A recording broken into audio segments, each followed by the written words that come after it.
Fethu ukuba uhleli nje phansi usibani mjida sifana Dodo yekubila kwebunzi nqula baphansi xa ngahlangani Vele usukume kulomthunzi uzala isitasi uyeka abangani Fuyo mayizala amakhani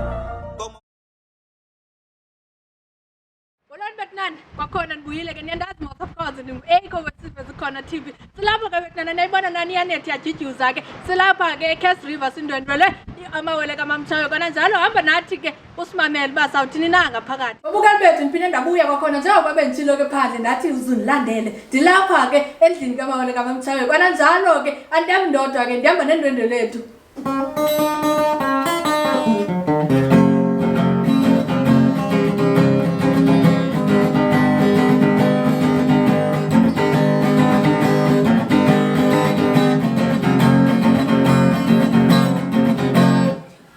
Manibulise kubabukeli besiveze khona TV njengoba benihlasele apha abantu bakhona ndibulise nababukeli bakaMaskandi wonke umuntu othanda umculo kaMaskandi ndingunongoma omawele kaMtshawe inkosi ndiyanibulele babukeli bethu siyathi isiciko ke kwaculo bakaMaskandi nizawuva ke kuba siphathelwe ntoni into endibaphathele yona ababukeli beveze khona TV i-album entsha ezophuma nge-3 August i-title yakhona izobe isithi uve ngobani uba uve ngobani ntoni uzova album yeah okay ababukeli bethu bangathanda kuba ubathi vandla ngalento kamawele kaMamtshawe bayisukaphi into yamawele kaMamtshawe ndabuye ndathi xa ndidropa out esikolweni ndathatha indlela yangaseJoburg so benumuntu wesiginci ke njengoba ndikhulele ekhaya kucentana kwaFeni and banukhalisela amakhwenkwe entabeni so ke ukuthatha kwami indlela leyo ke ndazama ukwenza idemo eJoburg zangalunga ndabuya ndazama ukwenza i-album iPhumalanga nayo yangafikelele ebantwini then kuzothi ngo-2009 ngo-2009 ngoJuni ndasendifonela uThonado umzala wami ntobanaba khawufike ngapha sokwenza amawele kaMamtshawe so senza idemo then ndamthuma kwikhampani iMob Music bamahambise la demo ngoba mina ngandibhizi ndizama uxelenga ke yayibona so hambisa la demo senza only 3 songs so yabasa ke ngola demo sa record ngoyikhampani iMob kuze kube namawele kaMamtshawe ke njengoba ke ngusendishiyeke ndedwa ke ngokumsebenza ndedwa as unongoma bathi ngibuye ndenze ngonamawele kaMamtshawe yeah asisiginci ukhule naso uze naso kudala esiginci abantu bana bekuthiwa and singichazela into esiginci esiginci ngoba ndishiye phezulu kwala sofa ngizofika ndisiphayana unkosikazi wami isibini esiginci system baba ngani niyasivela nani ke kodwa lo mculo wakho zoba indidi zikaMaskandi zininzi ingaba loluphi uhlobo likaMaskandi mna ndizawuthi ngumzansi indlela endikhule ubizwa ngayo like ile line idlalwa ngoDade uPhuzi Khemesi Mfazi Omnyama lungasekhoyo yeah so ubiza umzansi so mna ndidlala umzansi bakhona abakaSherman like abakaSherman mhlambe for sure baziyo ngalama artist makhulu aseKZN oKhuzani uMthandeni kanjalo badlala uSherman ke bona ke ngoba isiginci sabo sinala voice iphezulu nelentoza nama backing vocal wakhona la wethu ucula kuloo ndawo uthanda kuyo yabona nje bengumzansi eqaleni nikhona into oyifake ngealbum ngaba sewazikhupha ialbum okanye zikhona ezizayo zikhona ezaphumayo ekudala nyana so ingoku ile album ezophuma ngunongoma ngoba ukurekhoda kwamgqibele ngo2015 album ekugqibela unongoma so ndababhizi ke ngamawele amawele okugqibela ngalabe siwenze ngo2021 yeah so ke ngoke ngunongoma lo zophuma from esuka ku2015 ndinga release as isolo album yebo njengoba bukhanganyeli bawo busebenza noThonado ngaba mhlambe nisasebenza nobabini sasebenza ndawonye kodwa ke ndabuye ndamchazela into banaba whatever ungaboni ngasonye between nawe ndiyaxolela so ke but asisebenza ndawonye babukeli bethu niyazivela nani kodwa ke ukhona umbuzo engingathanda ukubuza njengokuba iartist ezininzi azifani of course ingcinga azifani ukhona umuntu decide ubhala ingoma kube bebone into eyenzeka ngaphandle khona umuntu ovuke nephupha abe nomdla wokubhala ngalo ngoma ingaba wena ungomphi phakathi kwabo bantu?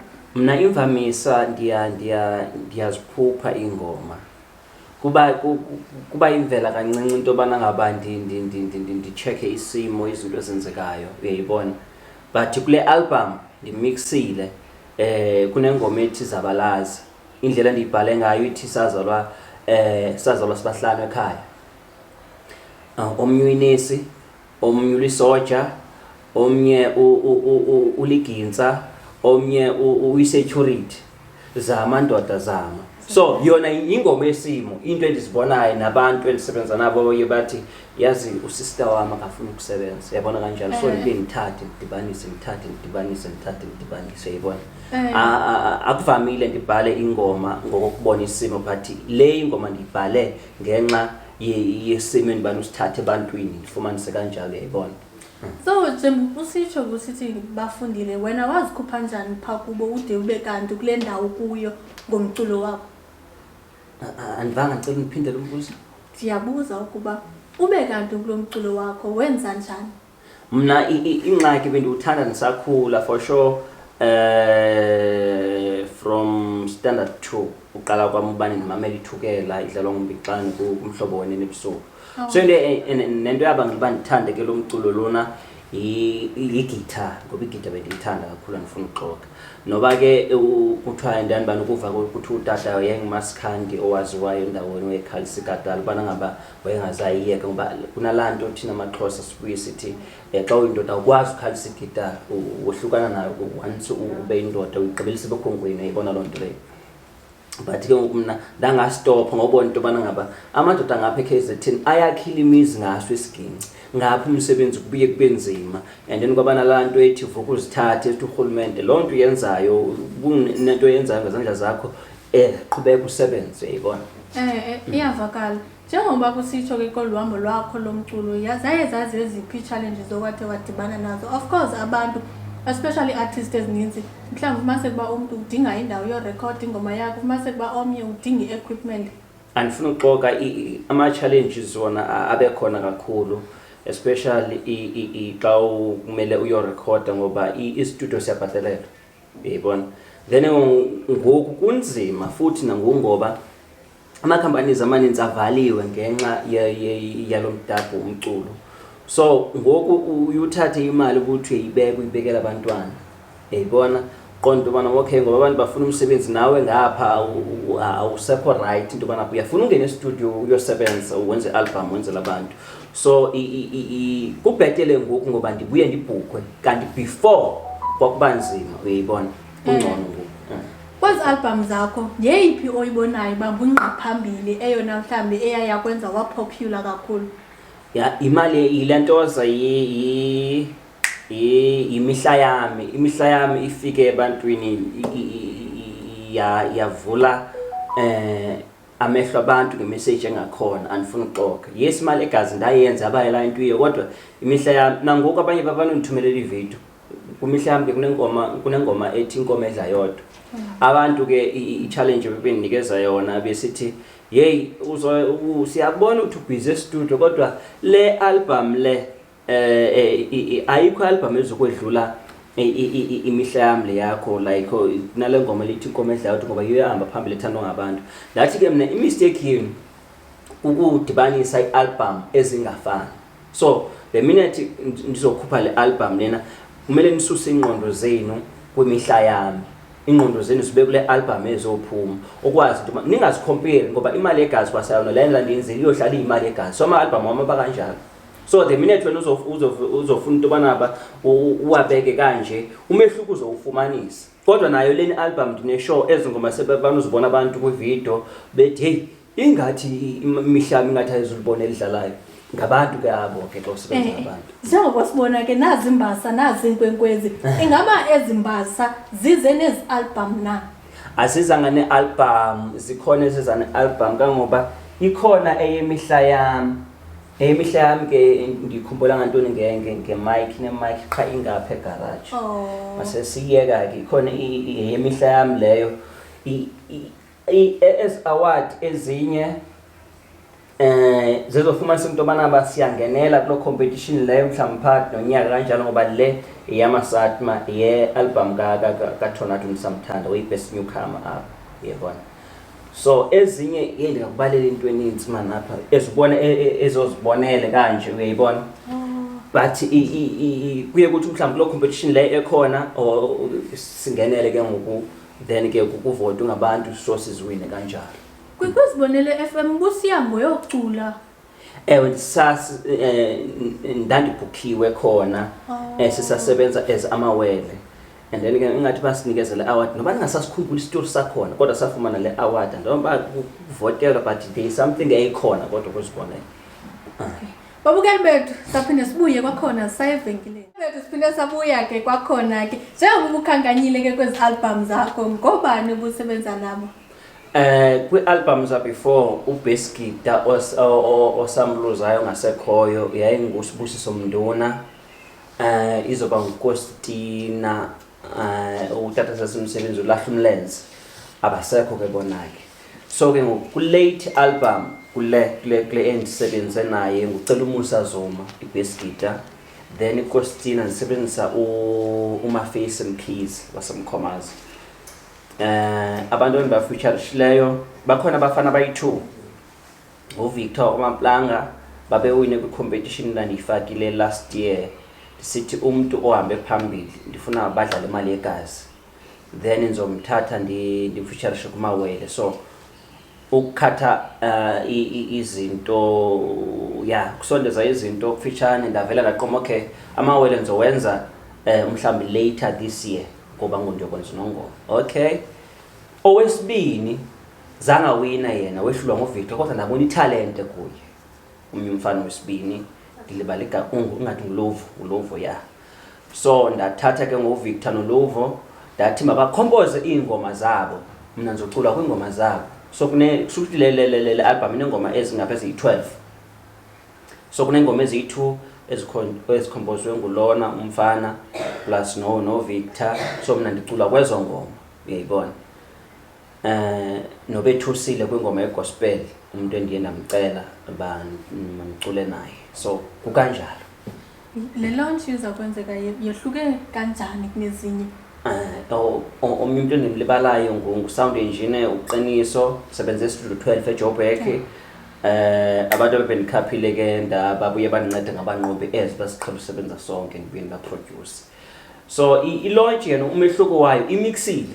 Yes, iwumaskandi ngoba kamaskandi kodwa imixile kunobhiza wethu kwi-lineup. Azoba khona nomnye umfana obuya acula igqom ngilibala nje igama lakhe ke. Then abantu ama-artist angaphandle uNyoni Emhlophe nguMbuzeni the rest ke izoba ngalana siphila nawe Kapa uyibona. Mhlawumbe babukeli bethu bangathanda ukuba bayazi ba izakwenzelwa phi? Izokwenzelwa e-Site C eBlue Wall. Amatikiti akhona i-R80 akhona nawe i-VIP 250 then ke kulawa VIP ikhona imenu yakhona abantu abasela into ezikakayo plus nokutya kwakhona kubhaliwe phana plus ke ngoku nabangaseli into ezikakayo nemenu yabo ikhona kodwa ke yasifaka ku social media. So ndiyacela abantu kakhulu ze baphume bayongixhasa eziba ke ndagqibela kudala ukwenza i-album solo album ezinongoma. Babukeli bethu nizivele nani niyamenywa ke kule launch izaba khona ke Site C. Njalo. Nanku nongoma kosakhulayo ufuna ucula umaskandi. Qha ke ngoku zikhona i-challenges athi adibane nazo ngamcebisa ngelithini na? Ngingamcebisa into eyi-1 umuntu othi ufuna ukucula abe ngunongoma wakusasa. Okokuqala makaqhebe isikole ngoba umculo akulona ilifa. Mna ingangathi lilifa later ngoba mina ngiyawuphila umculo. Mina zandivuke mina ndithi nginqaba ndibona usibani bani ecula ndithi mina ndifuna ukucula. Ndiphapha mina sende ku-music industry ngenxa ye-talent. So omnye uthi ufuna uba ngunongoma please makaqhebe isikole then umculo izoba yinto nje ayokuphatha time yayibona kanjalo. Njalo. Into engingamxelela yona. Phambi koba sonke ukhona umyalezo ongathanda ushiye kwababukeli bethu? Umyalezo ongathanda ukushiya kubabukeli besiveze khona uTV. Ndiyacela ngala weekend umuntu osela izicelo ezikakayo abuye adrive. Okungcono angacela udrive kodwa kumele azithenge azifake emotweni. Andifuni ukuva ngomso sekuthiwa osibambana kafikanga besiya khona bacela udrive abantu hayi ndidrivele asifakele ikhula box yakhe. Then into engizayicela futhi enye kakhulukazi mabawuxhasa umculo wami uzoba khona kuma digital platforms. Yes, i-album yona iyaphuma ngala 3. Then ke sibuye sinikezwe ama date for ama digital platforms. So uzobona ke ngolo date then ke ndiyifake ku social media angedate izobe khona i-album ifumaneka. Yebo. As abaculi bakaMaskandi ngaba yeyiphi support enidingayo kubalandeli bakaMaskandi? I-support basinikeza abalandeli ngalowo ndlela noba ke kungekho olula kakhulu. I-support engiceba futhi idinga kakhulu into bana mhlawumbe ungathiwa ke kwenziwe iMaskandi festival apha eCape Town. Eyibona loo nto leyo eziba ama-artist amakhulu amaninzi alapha eCape Town. So nase-Eastern Cape enye indawo kuthiwe kune-Maskandi festival. But azenzeke ezo nto ezo zizona nto zinibona into abana ziyasilimaza kakhulu. Right ke sibuye sifune kumanye ama-province like kanje KZN. Kangoba nizobe nge-28 kaSeptember nizobe ndiku-Ugu event Push Up Sting enibhukhwe kuyo. So namanye ke basabanonifonela but ke kwafana kazo yonke into. As events uzikhankanya kangaka sithini strategy sakho uzimanage njani? Ndinayo manager endiye xa kuthiwa ndiyafonelwa ndidlulise inamba yakhe baxoxe yonke into ne-quotation. But ndicimba fa mhlawumbe abantu bathanda especially ama-event organizer athanda ukuthobeka kwami ngoba beningayinothisi naloo nto leyo from i-message endayifumana KZN indlela endingakhona ngula bhuti lo oyi-event organizer nto nongoma kanti ngumuntu osonaso and uyanyamezela yabona ngoba kunengxaki esijongana nazo ezinye zibuye mhlawumbe end up uhlutukelwa inhliziyo but kunjalo mina ndivele ndilinde uyayibona. So nokuthi ke mhlawumbe i-event endiyakuyo ndiyimake sure into banaba ndiyayimaketha into banaba abantu mababone into banaba ngedigital izobe sendaweni ethile mhlawumbe nayo leyo into ndingatsho ndithi mhlawumbe into ekuyisebenzele yabona. Ngapha koko ayikho enye indaba eva abanye babuye bathi ke ngathi ngithwele uyabona ngathi hayi andikho. Yeyibona loo nto leyo. Ubuke babukandoda siyabulela kakhulu siyasonga ngoku siyaqukumbela. Njengokuba ke ubusowuthile ukuba zikhona i-event ngaba mhlawumbe ikhona i-event mhlawumbe ephambi kwale izakuza ababukela ongathanda uba yalezela kuyo. Or like le esizoya le yange 3 August i-launch Bafanga kakuhle. yes i-3 August izobe i-launch yesitika nongoma then ke elandelayo endiyilindeleyo izobe i-Do Conflict nge-9 August. Yes ifanphazami i-date but we-Do Conflict elandelayo then ke izoba ugu ke ngoku 28 September ama-event esendibhukhwe kuwo ke. So ngizocela into bana abantu kakhulu bafake isandla bathenga amatikiti abafuna uyonibukela kulama event lawo sendiwabalile. Siyeke i-launch ngoba sebekhona abawathengayo but kumele iphumile ngobuninzi babo support kakhulu. Ubukandwethu siyabulela kakhulu ke ngexesha ningalibali kuba ke nimenyiwe ke eSightseeing nongoma ucela inkxaso yenu enkosi. Benditheni kanene kuwe bendithe wena ubani usenza kanje ubani usenza kanje abantu abanye ndibalibele ukubachaza into bana ngabe bendisebenza nabo uThami Mathe i-backing vocalist izoba nguzukelwa udadewethu osemveni kwami izoba nguNkosiphendule uyabulala ngabe esigincini. Uvuka iphethe? Hayi aniboni nikusapha kum uyabulala ngapha kodwa ke so khona apho ngasoza ngibambe khona. But sisigince siyi-1 siyafana. Uyakwazi njalo. Enkosi ngapha. Enkosi babukeli bethu.